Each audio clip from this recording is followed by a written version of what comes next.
Assalamualaikum warahmatullahi wabarakatuh. Baiklah, kami dari kelompok 11 akan menampilkan hasil diskusi kami yang berjudul memetakan dan menganalisis konflik. Mata kuliah kajian konflik sosial semester 5. Dosen pengampu Ibu Rina Arirahmah MPD. Disusun oleh Chania Gifri dengan NIM 1938023, Santi Anggriani dengan NIM 1938022, Cindy Sandora dengan NIM 1938021. Memetakan dan menganalisis konflik. Pemetaan dan pemetaan konflik. Pemetaan adalah suatu teknik yang dipakai untuk merepresentasikan konflik dalam bentuk gambar grafis dengan menempatkan para pihak yang terlibat dalam konflik, baik dalam hubungannya dengan masalah maupun antar para pihak sendiri. Sedangkan pemetaan konflik merupakan salah satu teknik dan alat yang sangat membantu dalam menganalisa dan memecahkan konflik. Ketika orang dengan titik pandang yang berbeda memetakan suatu situasi bersama-sama, maka akan belajar tentang pengalaman dan persepsi orang lain, baik dari sisi konteks, isu, pihak-pihak yang terlibat, dan dinamika konflik. Selanjutnya, isu-isu konflik. Isu dan krisis itu berbeda. Harrison 2018-550 dalam buku Kriyantono 2012 memberikan definisi bahwa isu adalah berbagai perkembangan, biasanya di dalam arena publik, jika berlanjut dapat secara signifikan memengaruhi operasional atau kepentingan jangka panjang dari organisasi. Dapat disebut bahwa isu merupakan titik awal munculnya konflik jika tidak dikelola dengan baik. Sedangkan menurut Prayudi mendefinisikan isu muncul ketika ada ketidaksesuaian antara pengharapan publik dengan praktek organisasi yang jika diabaikan bisa berdampak merugikan bagi organisasi. Isu bisa meliputi masalah, perubahan, peristiwa, situasi, kebijakan, atau nilai. Jenis-jenis isu. Pada intinya, isu bisa berupa masalah, perubahan, peristiwa, situasi, kebijakan, atau nilai. Menurut Krabel dan Fiber mengkategorikan 4 jenis isu. Berikut pengertian tiap-tiap jenis isu. 1. Isu fakta. Isu fakta merupakan isu yang tidak perlu dipertentangkan. 2. Isu definisi. Isu ini bisa memiliki lebih dari satu definisi dan lebih baik untuk didiskusikan dalam ruang dewan, dalam diskusi media, dan terkadang dalam pengadilan. 3. Isu nilai. Isu nilai meliputi apakah suatu isu itu baik atau buruk, etis atau tidak etis, benar atau salah. 4. Isu kebijakan. Isu kebijakan meliputi pertikaian atas tindakan yang harus diambil pada situasi tertentu. Selanjutnya, kekuasaan. Kekuasaan adalah kemampuan aktual atau kemampuan potensial yang dapat digunakan untuk mempengaruhi orang lain sehingga orang tersebut akan bersikap atau bertindak sesuai dengan yang diharapkan atau yang diinginkan. Unsur-unsur kekuasaan. Yang pertama yaitu wewenang, mengenai peranan atas posisi yang resmi atau adanya hak. Ada kejelasan dan ada surat yang pasti. Wewenang dapat bersifat formal maupun informal. Wewenang yang bersifat informal biasanya untuk mendapatkan kerjasama yang baik dengan bawahannya. Contoh, hubungan pembantu rumah tangga dengan majikannya. Pembantu rumah tangga melaksanakan perintah-perintah yang diperintahkan majikannya serta memberikan tenaganya untuk membantu pekerjaan rumah tangga majikannya.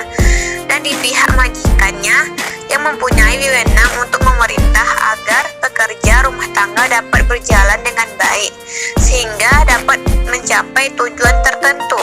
Yang kedua, paksaan. Adanya ancaman yang tidak diinginkan, kekuasaan yang bersifat ilegal atau tidak resmi. Contoh, seorang preman yang sering mengganggu dan memalak seseorang dengan cara paksa. Yang ketiga, manipulatif. Merupakan kekuasaan yang bersifat licik yang dapat menipu atau mempengaruhi orang lain agar seseorang dapat tertarik padanya. Sebuah titik di mana kita berusaha melebihkan atau mengurangkan sesuatu sehingga tidak tampak seperti keadaan nyatanya. Contoh seperti melukis, terkadang mereka menambahkan sedikit warna di sini dan di sana untuk menunjukkan bahwa sebenarnya yang terlihat itu lebih indah atau mungkin tidak begitu hebat, untuk menunjukkan bahwa mereka tidak sombong, rajin menjahit, dan gemar menabung. Yang keempat, kerjasama. Kerjasama adalah suatu kegiatan yang dicapai suatu tujuan. Contoh, dalam kelompok adanya kerjasama dalam memperoleh tujuan. Yang kelima yaitu upah dan prestasi kerja. Prestasi kerja dari setiap karyawan perlu dinilai. Karena itu, penilaian prestasi kerja adalah proses melalui nama organisasi mengevaluasi atau menilai peserta kerja. Contoh, seorang yang bekerja dan mengerjakan apa yang diperintahkan bosnya karena berharap mendapatkan upah yang diberikan atasnya. Selanjutnya, identitas. Identitas berasal dari kata identity yang artinya memiliki tanda, ciri atau jati diri yang melekat pada suatu individu, kelompok atau sesuatu yang membedakannya dengan yang lain. Berdasarkan pengertian identitas tersebut, maka sangat tidak mungkin konflik bisa dihilangkan dari muka bumi ini, karena setiap orang dikodratkan berbeda antara satu dengan yang lain. Manusia juga akan memiliki kecenderungan untuk memiliki kepentingan yang masing-masing. Itu sebabnya konflik akan selalu ada dan menjadi sesuatu yang menakutkan jika tidak dikelola dengan baik oleh masing-masing orang. Contoh konflik di Myanmar adalah upaya pembasmian orang Rohingya yang disebabkan oleh multifaktor, yaitu agama, teritori, ras, suku, etnis, dan kepentingan lainnya. Secara agama, kelompok Rohingya berbeda dengan penduduk asli Myanmar yang mayoritas Hindu, sedangkan secara etnis atau suku, mereka adalah orang-orang keturunan India dan Cina. Mereka sebagai pendatang baru dianggap akan mengganggu kepentingan penduduk asli atas dasar kedaulatan negara mereka. Itu sebabnya semua konflik yang terjadi dimanapun sangat dipengaruhi oleh adanya perbedaan identitas. Budaya. Budaya merupakan cara hidup yang berkembang serta dimiliki bersama oleh kelompok orang dan diwariskan dari generasi ke generasi. Budaya terbentuk dari berbagai unsur yang rumit, termasuk sistem agama, politik, adat istiadat, perkakas, bahasa, bangunan, pakaian, serta karya seni. Berdasarkan pengertian budaya tersebut, konflik dalam budaya sulit diselesaikan karena pihak-pihak yang berkonflik memiliki keyakinan yang berbeda. Konflik budaya semakin intensif ketika perbedaan-perbedaan itu tercermin dalam politik, terutama pada tingkat makro. Pembersihan etnis adalah contoh ekstrim lain dari konflik budaya. Perang juga bisa menjadi akibat dari konflik budaya. Misalnya perbedaan pandangan. Contoh konflik budaya yaitu tragedi Sampit. Tragedi ini bermula dari konflik antara kelompok etnis Dayak dan Madura yang terjadi di Sampit. Gender adalah perbedaan peran setaraku laki-laki dan perempuan yang merupakan konstruksi atau rekayasa sosial. Gender bukan didasarkan pada perbedaan biologis. Bentuk ketidakadilan gender. Bentuk ketidakadilan gender di lingkungan sosial yaitu sebagai berikut. 1. Subordinasi atau menomorduakan perempuan. Seseorang berhak meraih kesempatan yang sama dalam politik, ekonomi, sosial, pendidikan, jabatan, dan karir. Memprioritaskan penyerahan jabatan kepada seorang laki-laki daripada perempuan yang juga memiliki kapabilitas yang sama adalah salah satu contoh ketidakadilan. Tidak hanya menomorduakan pandangan superioritas terhadap laki-laki untuk sebuah jabatan tertentu harus diubah. Kemampuan kecerdasan bekerja tidak ditentukan oleh jenis kelamin, melainkan ditentukan oleh kapasitas dan kesanggupannya memikul tanggung jawab. 2. Stigma negatif yang melekat. Banyak stigma atau label yang melekat pada diri kita karena konstruksi sosial di masyarakat. Misalkan saja perempuan harus bekerja pada ranah domestik, sedangkan laki-laki pada sektor publik. Anak laki-laki yang mudah menangis dianggap sebagai laki-laki yang lemah atau cengeng, bukannya dianggap sebagai ungkapan emosi yang wajar. Anak perempuan sudah sewajarnya mudah menangis dan harus selalu diberi kelembutan dan pengistimewaan. Padahal pandangan seperti itu adalah salah karena mengeneralisasikan satu sifat tertentu kepada semua orang.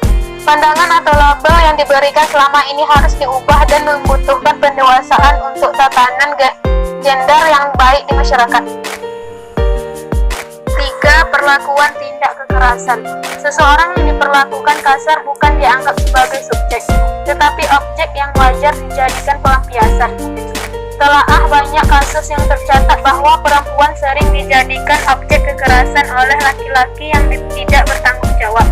Tindakan tersebut terjadi karena masih ada anggapan kuasa dan superioritas laki-laki terhadap perempuan. Sudah demikian, korban kekerasan jika melawan malah dianggap berdusta, mencemarkan nama baik, dan hanya sekedar mencari sensasi. Apabila tidak menanti perintah laki-laki atau suami malah dikatakan durhaka dan melanggar perintah agama. Tentu ironi yang masih banyak ditemui di lingkungan sekitar kita.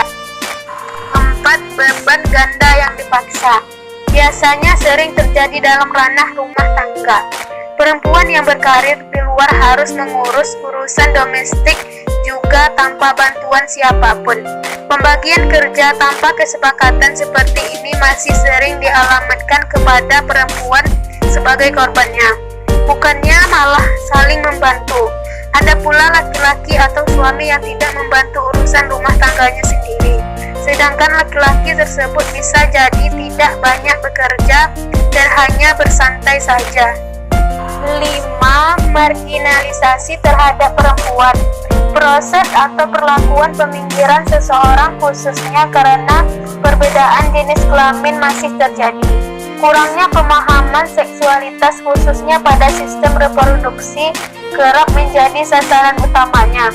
Misalkan ketika seorang buruh pabrik perempuan hamil atau melahirkan, jika ia izin tidak masuk bekerja, bisa diancam potong gaji atau bahkan pemutusan hubungan kerja.